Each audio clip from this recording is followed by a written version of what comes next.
नमस्कार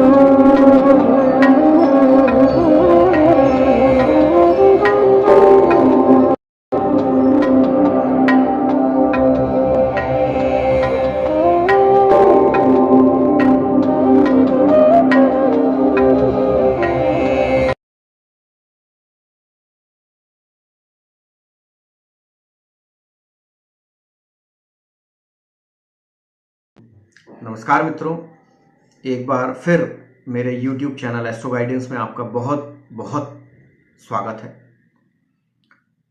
इसके पहले मैंने एक वीडियो बनाया था रोगी अरिष्ट ज्ञान पर। दर्शकों ने उसे बहुत सराहा और बहुत सारी शुभकामनाएं मुझे आप लोगों से प्राप्त हुई। ऐसी ही शुभकामनाओं की उम्मीद मैं भविष्य में आपसे रखता हूं। और उसी क्रम में एक बहुत अच्छे विषय पर आज वीडियो बनाने जा रहा हूं। विषय है खोई हुई वस्तु का ज्ञान। मित्रों, आपने देखा होगा कि जीवन में बहुत सारी चीज़ें हमसे कई बार खो जाती हैं, कई बार हम कहीं रख कर भूल जाते हैं और वो मिलती नहीं हैं, कई बार मिल भी जाती हैं। तो यदि कोई वस्तु हमसे खो गई है तो हम ज्योतिष के माध्यम से या एस्ट्रोलॉजी के माध्यम से हम कैसे ये पता करेंगे कि वो वस्तु हमें मिलेगी या नहीं मिलेगी, क्या होगा उस वस्तु का। तो एक एस्ट्रोलॉजी में एक छोटी सी कैलकुलेशन है, एक बहुत अच्छी विधि है जो मैं आज आपको बताने जा रहा हूँ। खोई हुई वस्तु का ज्ञान हम उस विधि से प्राप्त कर सकते हैं। मित्रों, यहाँ पर ध्यान रखें, मैं खोई हुई वस्तु की बात कर रहा हूँ। वस्तु, किसी लिविंग एंटिटी की बात नहीं कर रहा हूँ, किसी जीवित वस्तु या इंसान की बात नहीं कर रहा हूँ। मैं रोजमर्रा में जो हमारे काम आने वाली वस्तुएं हैं जो गुम जाती हैं जनरली हमसे, मैं उसकी चर्चा यहाँ पर कर रहा हूँ। तो खोई हुई वस्तु के संबंध में एक छोटी सी कैलकुलेशन है। उस कैलकुलेशन के लिए आपको कुछ चीज़ों की आवश्यकता होगी। इसके लिए आपको थोड़ा बहुत कैलेंडर या पंचांग का ज्ञान होना जरूरी है। इनिशियल नॉलेज, बहुत डीप नॉलेज की ज़रूरत नहीं है। थोड़ा सा इनिशियल नॉलेज आपको पंचांग या कैलेंडर का होना चाहिए, इसलिए कि आप उससे तिथि, वार, लग्न वगैरह ये आप देख सकें। तो आप एक पंचांग में इन चीज़ों को देख के रख लें। सबसे पहली चीज़ है तिथि। तिथि कौन सी है। दूसरी बात है वार। वार कौन सा है। वार की जो गणना है वो रविवार से होगी, संडे से होगी। संडे को हम 1 मानेंगे, 1, रविवार 1, इसी प्रकार से आगे सोमवार 2, मंगलवार 3, ऐसे क्रम से आगे बढ़ाते हुए शनिवार, सैटरडे 7 आएगा।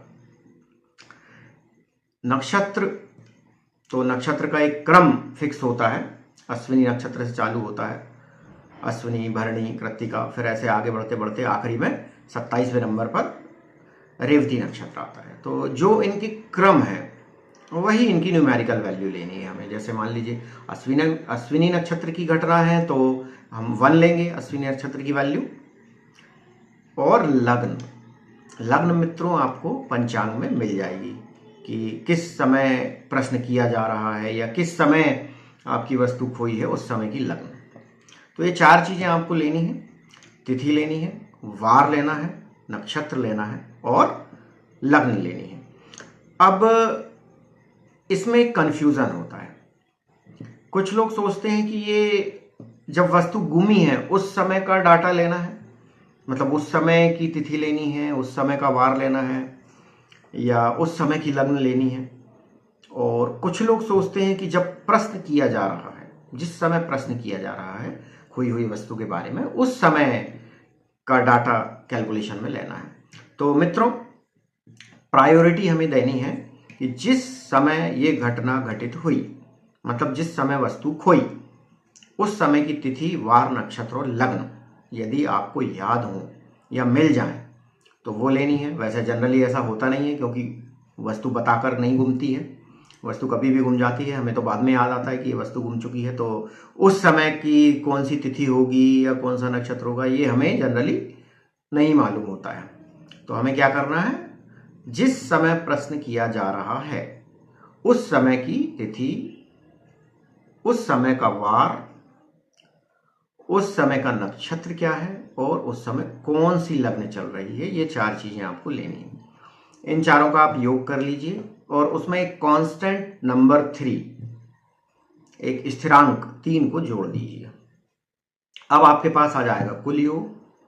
इस कुल योग को आप 5 से विभाजित कर दीजिए, 5 से डिवाइड करना है आपको इसको। अब जब आप इसको 5 से डिवाइड कर लेंगे तो आपके पास 5 प्रकार के शेषफली बच सकते हैं। फिर हमें रिमाइंडर देखना है कि कौन क्या रिमाइंडर बचा हुआ है। तो यदि रिमाइंडर 1 या 3 बचता है, 1 या 3 बचता है रिमाइंडर आपका, तो वस्तु पृथ्वी पर ही है, मतलब जमीन वाली किसी ठोस जगह पर है और सलामत है और उसके मिलने की उम्मीद भी है। यदि आप भगवान का या अपने इष्ट का नाम लेकर के और थोड़ी मेहनत करें, उसे ढूंढें, तो उस वस्तु को आप ढूंढ सकते हैं। यदि रिमाइंडर 2 आता है, शेषफल यदि 2 आता है, तो वस्तु जल में है या लिक्विड वाली किसी जगह पर है, नाले में हो सकती है, नदी में हो सकती है, ऐसे मतलब किसी जलीय स्थान पर वो वस्तु है और उसके मिलने की उम्मीद 50% है। मतलब यदि भगवान की कृपा होती है आप पर तो मिल जाएगी और नहीं भी मिल सकती है, दोनों परिस्थितियां हैं।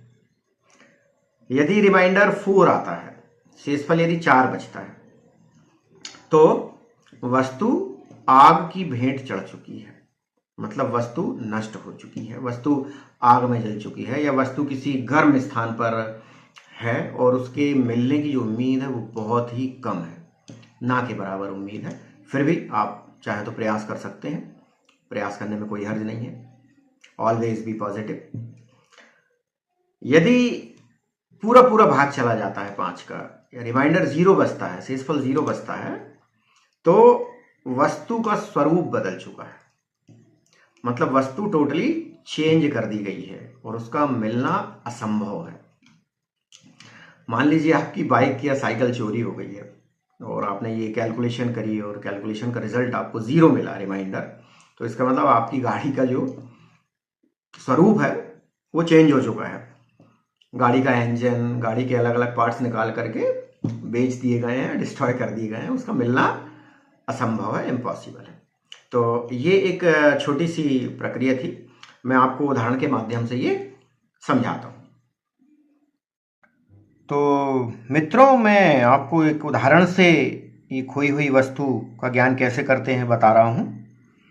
मान लीजिए कि जब प्रश्न किया जा रहा है उस समय प्रश्न काल में जो तिथि है वो है तृतीया। तो तृतीया तिथि के लिए हमने लिख लिया 3। मान लीजिए उस दिन शनिवार है, तो आप रविवार को 1 मान करके यदि कैलकुलेशन करें, काउंटिंग करें, तो शनिवार का नंबर आता है 7। नक्षत्र मान लेते हैं कि आद्रा नक्षत्र है, जब प्रश्न किया जा रहा है तो आद्रा नक्षत्र 6वें नंबर पर आता है। और उस समय मान लेते हैं कि तुला लग्न चल रही है। तुला लग्न मतलब, तुला का मतलब 7। राशियों को क्रम से यदि आप देखें तो मेष राशि पहले नंबर पर, वृष दूसरे नंबर पर, इसी प्रकार तुला 7वें नंबर पर आएगी। तो यदि इनका योग हम कर लें, इनका योग आता है 23, इसमें एक कांस्टेंट है 3, वो हमें जोड़ना है। तो इस प्रकार से हो गया 26, 26, और इस 26 को यदि हमने 5 से डिवाइड किया तो शेषफल बचा 1। और एक शेषफल का जो फल है, शेषफल 1 हो या 3 हो, तो उसका फल है वस्तु पृथ्वी पर सलामत है एवं मिलने की उम्मीद है। तो यहाँ पर जो रिजल्ट आएगा वो है पॉजिटिव, मतलब आप मेहनत कीजिए, अपने इष्ट का नाम लेकर के आपको वस्तु मिल सकती है, मिलने की बहुत उम्मीद है। तो ये स्टेप मैंने बताई हैं। सबसे पहले आप तिथि नोट कर लें, फिर वार, फिर नक्षत्र, फिर लग्न, इन सब का योग कर लें। योग में एक कांस्टेंट 3 जोड़ लें, कुल योग आ जाने पर उसको 5 से विभाजित करें और फिर शेषफल के आधार पर आप प्रेडिक्शन कर सकते हैं कि वह वस्तु मिलेगी या नहीं मिलेगी। तो दोस्तों, इस प्रकार से एक सरल सी कैलकुलेशन करके हम खोई हुई वस्तु के बारे में जानकारी प्राप्त कर सकते हैं।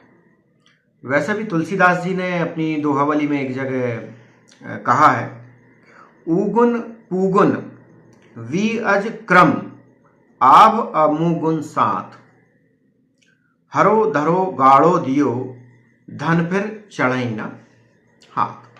मतलब ये है, उगुन मतलब ऊ से चालू होने वाले तीनों नक्षत्र। कौन कौन से? उत्तरा फाल्गुनी, उत्तराषाढ़ा और उत्तर भाद्रपद, इसको कहते हैं ऊगुन। और पूगुन, पूगुन का मतलब होता है पा से चालू होने वाले नक्षत्र तीनों, पूर्व फाल्गुनी, पूर्वाषाढ़ा और पूर्व भाद्रपद, ऊगुन पूगुन। उसके बाद इसमें वर्णन है वी अज क्रम आव अमूगुन। इसका मतलब है कि उत्तरा फाल्गुनी के तीनों नक्षत्र, पूर्वा फाल्गुनी के तीनों नक्षत्र, विशाखा, आ मतलब अज, अज कहा जाता है रोहिणी को, रोहिणी नक्षत्र को अज भी कहा जाता है, रोहिणी, कृत्तिका, माघा, आद्रा, भरणी, अश्विनी तथा मूल नक्षत्र। इन नक्षत्रों में चोरी किया गया धन या उधार दिया गया धन या गाड़ा हुआ धन या गिरवी रखी हुई कोई वस्तु का मिलना मुश्किल होता है, इसकी मिलने की प्रोबेबिलिटी बहुत कम होती है। तो मित्रों, आज के लिए इतना ही, आगे भी मैं आपके साथ बना रहूँगा। धन्यवाद। जय श्री राम।